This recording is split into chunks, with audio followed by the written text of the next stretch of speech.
I'm gonna make this video because it's raw and I want my true emotions to be felt through this video.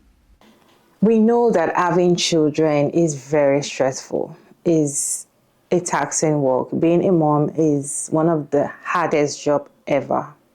But then having a child for the wrong person is even worse than just having a child naturally. Having a child with the wrong person, making the wrong person the father of your child, I feel like it's actually the worst thing ever you can do to yourself because it's going to haunt you forever. This lady came to our TikTok page to say that, to advise ladies or women that want to have children, that get to know the partner very well. Don't say, okay, because I'm married to this person, meaning I can just automatically start having children for the person. Get to know the person season by season before you decide to have children or have a child for the person, because people change. And also ask yourself, can my daughter date this man that I'm with? Can I allow my daughter or advise my daughter to be in a relationship with this kind of man that I'm with? Anyways, she spoke about 8 minutes. Let's go ahead and listen to what she has to say. Then I'll be back to share my thoughts at the end of the video. I'm gonna make this video because it's raw and I want my true emotions to be felt through this video. And I want for any young lady, any woman who is considering bringing a child into this world with a man who is not even a good enough partner for you, I want you to listen to this message. I'm 37. I made 37 today. I'm so blessed to have been able to reach this milestone in my life, and I'm a single mother. I'm a single mother not by choice, but I'm a single mother because that was what was best for my child. Because the man that I chose, the man that I failed to pay attention to the red flags because of my self-worth at the time, because of my low self-esteem, because I didn't know who I truly was. I did whatever it is that I needed to do to be able to keep a man that did not want to be kept. And as a result of that, I endured countless years of abuse. I endured countless years of torment. I endured countless years of belittlement, of embarrassment, of ridicule. So many years of that. And I really don't want to get emotional, but I am, because it's about my child. And throughout those years, what people don't understand about emotional and physical abuse is the grooming and how it can make you forget who you are. It can make you forget the things that were instilled in you at birth. You came from a good family. You were raised by a good family. And it takes almost nothing for someone to come into your life who you only want to love you to tear you down and get you to believe all of the horrible things that they're saying about you. That was me. That was me. And because I forgot who I was, because I forgot my strengths and the power that was within me, I allowed myself to have a child with this man. What I want to say to you is this: if a man is not a good partner to you, it is highly likely that they are not going to be a good father for that child. Yeah. Okay. Where I am standing today, I'm stronger. I'm not who I once was. I'm in a lot better of a position. But it's the unnecessary things that come along with it, the unnecessary attachment. You know, I've always been the girl who was able to get away with no attachment. But now, I'm not. And I went 2 years no contact with this man because of the abuse and because of the mental anguish that I was subjected to, because of the abuse that followed with multiple partners that he had during and after our relationship. And just knowing that he was not the best person to be a father to my child. 2 years no contact, still have not spoken to this man. And I literally left it up to him. It was never about he and I. It was always about his influence on my child. And if he couldn't respect me as a mother, if he was going to cause me heartache, if he was going to cause me just pain because he was so upset that he couldn't handle the rejection of the relationship ending and me no longer wanting to be in that environment with him, he was going to make me miserable.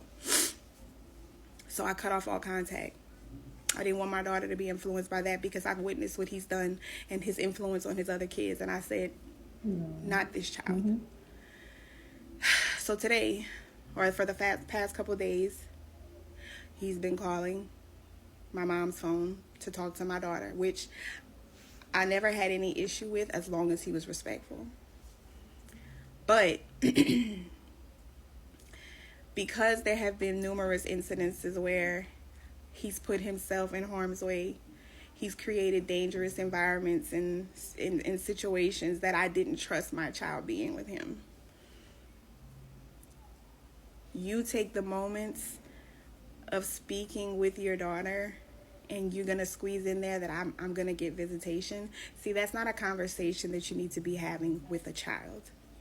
That is a conversation that you should be having with the adults that are in this situation.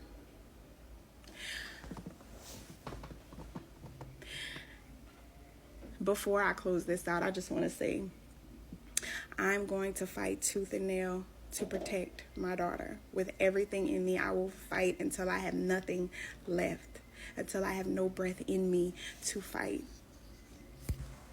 Because a lot of people don't understand, and I think the courts and the legal system don't understand, is that it's not about the scars that you can't see.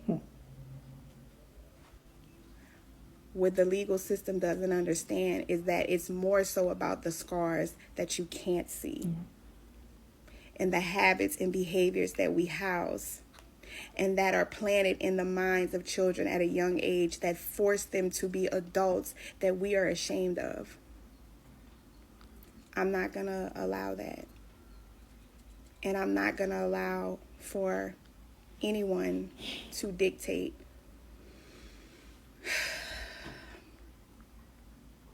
anything when it comes to my child. So if you are someone who is thinking about having a child with, just period, I don't care if they seem like they hung the moon. Know that person in every season. Yeah. That's just make them commit to you. Yeah. And I'm not saying that a marriage can save, because people switch up, people change. I'm not saying marriage is going to make them be the person that they need to be for you. That's not what I'm saying. But what I am saying is make sure you know that person. And if they are stripping you away or are tearing down at the fabric and foundation of who you are, know that that is not the person that you need to be with, nor is that the person that you need to bring a child into this world with. I never intended on raising my child as a single mother. I was raised Catholic. We don't believe in shacking up. We don't believe in having babies out of wedlock. We don't. I'm not going to say I'm a diehard Catholic either. I don't follow the traditions. I'm more Christian and more spiritual. But that's not how I was raised. And to have to endure some of the bullshit that is unnecessary that I would not have had to deal with if I had not chosen that specimen to be the father of my child.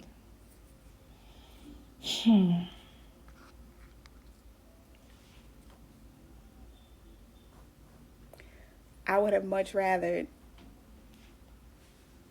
being married, and I'm not saying marriage is going to save it. I'm not saying that. But having a baby with a man who I know is going to be someone that I would want my daughter to date.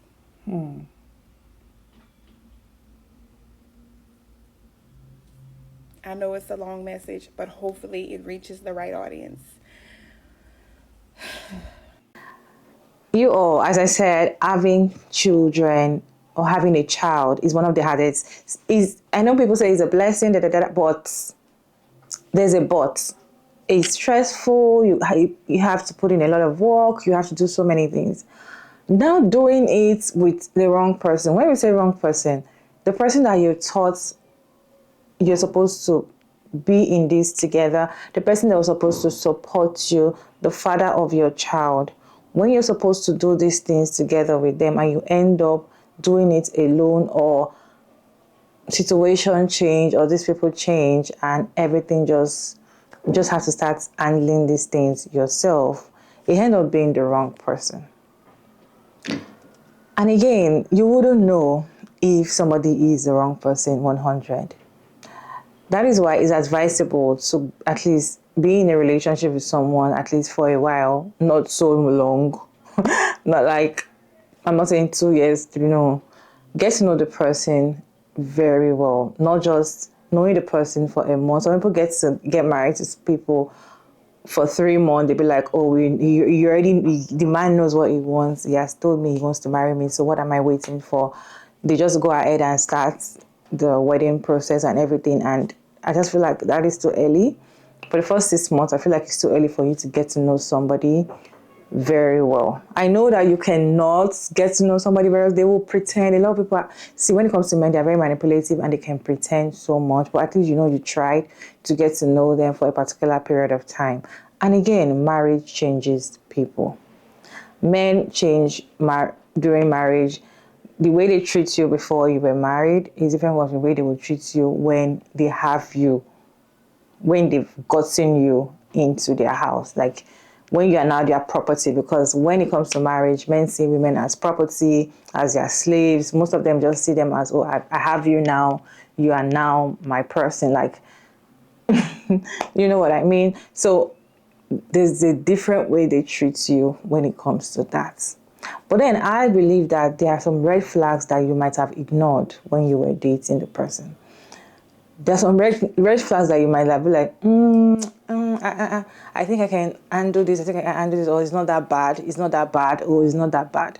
Those little red flags will always keep coming back later on, even after marriage, even later after childbirth. They always keep coming back. Then you ask yourself that these are the things that I was actually looking at from the beginning. It's not like it just came all of a sudden. Most of the time, there are things that you've started complaining from the beginning of the relationship. That is what makes you to break up. That is what ends with divorce most of the time. But then, these men are very good in deceiving. They can change. They can just act like they are all loving, or you are all the ones, just have their baby. Once they just get you pregnant, they even change them more. Most men don't look at their partner the way they look at them before pregnancy and after pregnancy, because they see them as, oh, you're now old school, or you're now fat, you're now this, you're now that, and they just, see you as you're no longer their spec anymore, and they go look for younger girls. Things like that, I just feel like women should, before you decide to want to have children, always ask yourself so many questions. What if this my partner change? Can I handle being a single mother? What if this my partner dies? Can I handle being a single mother? What if this my partner, just ask yourself some questions. What if there is no village for me to support me when I'm doing things like this?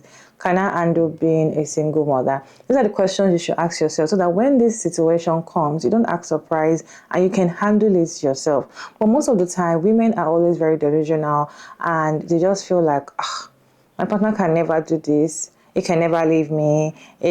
So they keep having 1, 2, 3, 4 children, saying that their partner, I'm doing it for my husband because he wants children, or because he's capable, or he's is boxed up or is rich to take care of those children. Are you rich to take care of those children? If situation comes and the man tells you, I'm done or nothing's going to happen, can you handle to take care of 4 children, 5 children, 3 children, 2 children, a child? Can you comfortably take care of a child, but with your own earnings? These are the questions you should ask yourself, because when it comes to, I feel like when it comes to children, having children, childbirth, women should always ask themselves, what if I'm the only one left in this world?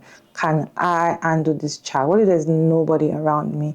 What if I'm the only one? Can I handle these children that I'm bringing into this world? If the answer is no, then don't do it. Because the people that you're thinking that are going to be there, in fact, the father of the child that you think is going to be there for you can change. And when they change, they tend to want to make sure they get you down. And, I'm sure she's having, he wants to visit and all of that. I didn't really go into the details to go to her page to really know what's up is going on. But then most of them will fight you to the core to get that child from you, especially when they know that you are really into your child, like you want to have your child. Because of course, mothers always want to be with their children, but sometimes some mothers are like, if you want your child, take it. I want to be on my own, right? They will fight you to the core to take that child from you and then train your child exactly how they were trained in a bad way. Anyways, I just feel like before having a child, ladies or women should ask themselves some questions, personal questions to yourself, like, if I am left alone with this situation, can I handle this thing alone? Will I be able to do this thing alone? What if there's nobody there for me? What if I am just the one? What if people that I think they're going to be there for me just goes unalive? Or what if? What am I going to do? See yourself in that position and is it okay for me? Before you decide to get pregnant, before you decide to start having children, a child, two children, 3 children, ask yourself. And then some women that they know that their partner is very toxic, they know their partner is narcissistic, they know that their partner is bad for them. They know, but they will be like, I want to have all my children for one partner. I don't know how these women think. I don't know why they think that way. I don't know why they, see life that way. I don't know. But I just feel like it's all wrong for you to know that somebody is bad for you, but you keep having children for the person just because your life, you feel like you want to have 2 or 3 children for just one man. For somebody to be bad for you is definitely going to be bad for your children. I don't believe that somebody will love you or hate you, or somebody will hate you and love your children. For you to like my child, you should like me as well. I'm not saying you should love me so much like that, but at least have a little for me before you start liking my child. Anyways, what is your take on today's video? What is your take on having children for the wrong person? Let us have conversation in the comment section respectfully. And thank you all so much for tuning in today's video. I hope you enjoyed this one. It's your favorite girl again, Maria Davis. And thank you all so much for tuning in today. Don't forget to like and share and subscribe and turn on the post notification bell so you get notified once I upload another interesting video like this one. And of course, I'll see you all in my next one. Bye.